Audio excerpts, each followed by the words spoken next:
Assalamualaikum warahmatullahi wabarakatuh. Selamat datang lagi sahabat di channel One Opini dimanapun Anda berada saat ini.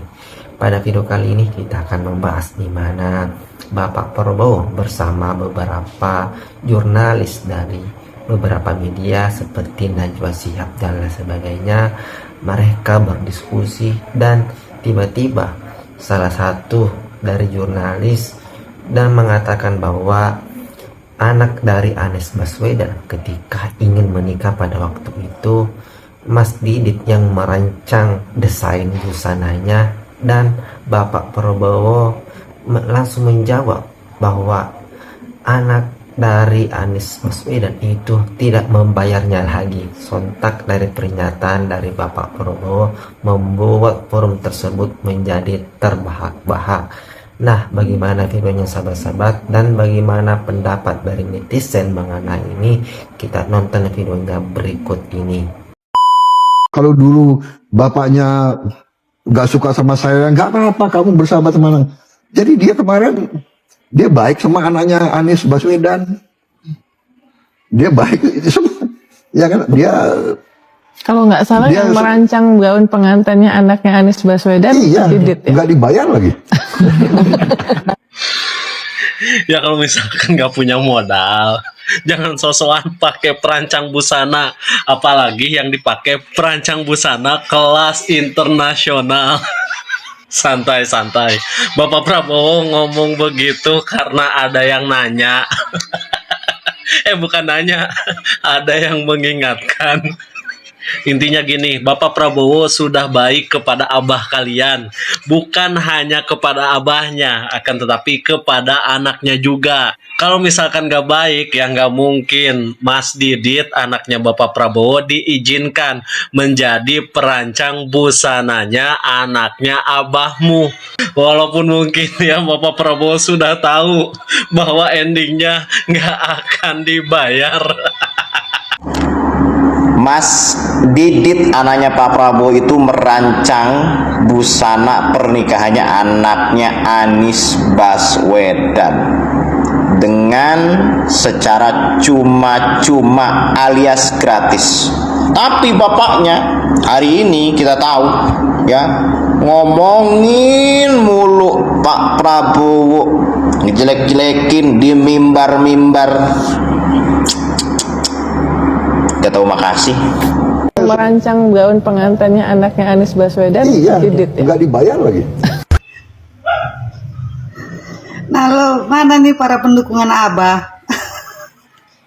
Tuh, nambah lagi. Rekam jejaknya utang Abah Anies klien. Gaun pengantinnya anaknya coy. Belum bayar lagi. Gayanya kemarin di masjidnya UGM itu membahas Indonesia gelap, Indonesia gelap. Ternyata utangnya gelap coy.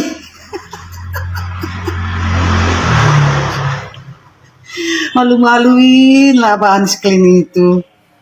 Mana katanya pendukung setianya Abah Anies, rela segala macam diperbuat. Ternyata bahas kalau masalah utang diam. Para anak Abah. Buat apa menikahkan anak kalau nggak sanggup untuk menjahit baju, pakai perancang lagi ya, perancang busana, desainernya si Didit, anaknya Prabowo yang sudah dihianati dia, kan kelewat batas. Malu-maluin Abah klien, bayarin baju pengantin anak Abah klien itu, gue yakin pasti mahal. Namanya desainer si Didit ya, anak Pak Prabowo. Aduh, gaya-gayaan. Wah, jangan itu semua pelaminan juga belum bayar. Baju pengantin nggak sanggup bayar. Aduh, Abah Anies, mana? Gak usah pada buta mata kalian, gak usah pada sembunyi ya. Bayar dong. Tunjukkan kalau kalian itu emang cinta sama Abah Anies kalian. Tanggung jawabi, ya. Kalau nggak salah yang merancang gaun pengantinnya anaknya Anies Baswedan, iya, Didit ya? Nggak dibayar lagi.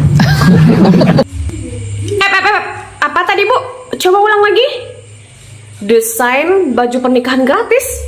Hah, berarti bapak sama anaknya sama aja ya. Ketika bapaknya membuat program makan bergizi gratis, anaknya juga membuat program desain baju pengantin gratis.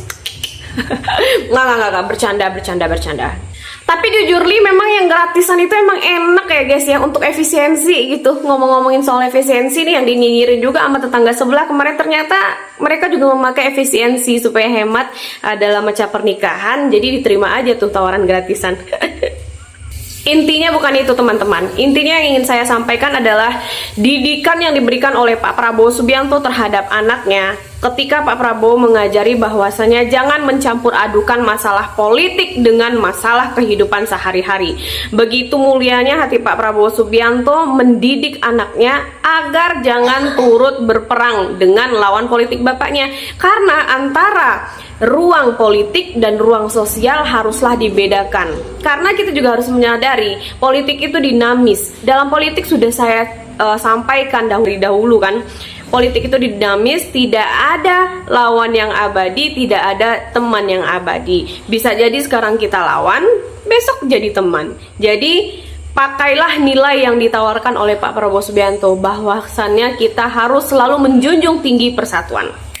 Kita lihat rekam jejaknya Anies Baswedan dulu yuk. Berikut rekam jejak anggaran aneh Anies Baswedan selama memimpin DKI Jakarta. 1. Promosi wisata. Anies Baswedan habiskan anggaran 5 miliar buat bayar 5 influencer luar negeri untuk promosikan wisata Jakarta. 2. Jalur sepeda. Anies Baswedan bikin jalur sepeda habiskan anggaran 73 miliar. 3. Lem Aibon. Anies Baswedan siapkan anggaran 82,8 miliar beli lem Aibon, lebih mahal dari bangun jalur sepeda. 4. Pulpen. Bahkan, Anies Baswedan mau beli pulpen aja Anies minta anggaran 123,8 miliar. Beli pulpen atau beli emas kah? 5. Pengadaan komputer. 1 unit komputer dibanderol 15 juta. Padahal, 1 set komputer cuma dibanderol paling mahal 9 juta di pasaran. 6. TOA. Rencana pembelian 6 set pengeras suara atau TOA bernama Disaster Warning System, DWS, seharga 4 miliar dianggap kuno. Itulah rekam jejak kelebihan bayar Anies Baswedan dalam melakukan modus korupsi. Nah, ternyata Anies Baswedan itu waktu menjabat sebagai gubernur Jakarta, ternyata Anies Baswedan itu orangnya baik banget ya. Buktinya, dia itu kalau mau membeli apa aja pasti selalu kelebihan bayar. Jadi, yang untung siapa? Tokonya dong. Tapi kenapa ya waktu jadi gubernur Pak Anies ini baik banget sampai kelebihan bayar, tapi kok kemarin waktu Anies Baswedan itu mau menikahkan anaknya dan yang mendesain gaun pengantin anaknya Anies Baswedan itu adalah Mas Didit, anaknya Pak Prabowo. Kenapa itu nggak dibayar ya? Jadi dia kemarin dia baik sama anaknya Anies Baswedan. Dia baik itu semua. Ya kan, dia kalau nggak salah yang merancang gaun pengantinnya anaknya Anies Baswedan, iya, Didit ya? nggak dibayar lagi. Padahal dulu Anies Baswedan itu pernah berjanji kalau Pak Prabowo itu masih mau maju menjadi calon presiden, itu Anies Baswedan itu tidak akan maju ya, karena Anies tidak mau mengkhianati Pak Prabowo. Dan buktinya apa? Anies maju juga kan. Bahkan saat di debat capres, Anies Baswedan itu malah mengolok-olok Pak Prabowo dengan mengasih nilai 11 dari 100 waktu Pak Prabowo menjabat sebagai Menteri Pertahanan. Pas nikahan anaknya malah yang desain atau yang membuat gaun temanten buat anaknya Anies Baswedan itu malah Mas Didi dan nggak dibayar lagi. Tapi emang kok saya akui kok kalau Anies Baswedan itu orang yang benar-benar kuat. Kuat menanggung malu. Mas Anies, Prabowo ungkap Anies Baswedan terbayar baju rancangan Didit. Menit sanggalangan modalnya eta Pak Anies. Eta budakna kawin geus dipanggieunkeun baju murang kali Pak Prabowo. dianyuk. Cuk urang manginjem ka Bang Emoknya euy. Daripada kudu ngawiwirang maneh. Bisa gara tengah modal baheula jadi gubernur nginjem ka Sandiaga Uno. Nah, itulah tadi sahabat beberapa cuplikan video dari beberapa pendapat dari netizen, dan ternyata Anies dan anaknya sama-sama menyukai yang namanya gratisan ya. Terbukti bahwa ketika anak dari Anies Baswedan ketika ingin menikah, yang merancang desain busananya adalah Mas Didit, anak dari Bapak Prabowo, dan tidak dibayar lagi. Nah, bagaimana pendapat Anda sahabat-sahabat? Pasti anak abah ini auto menghilang ketika mendengar ini. Silahkan komentar di bawah ini. Jangan lupa like dan subscribe. Sekian dan terima kasih.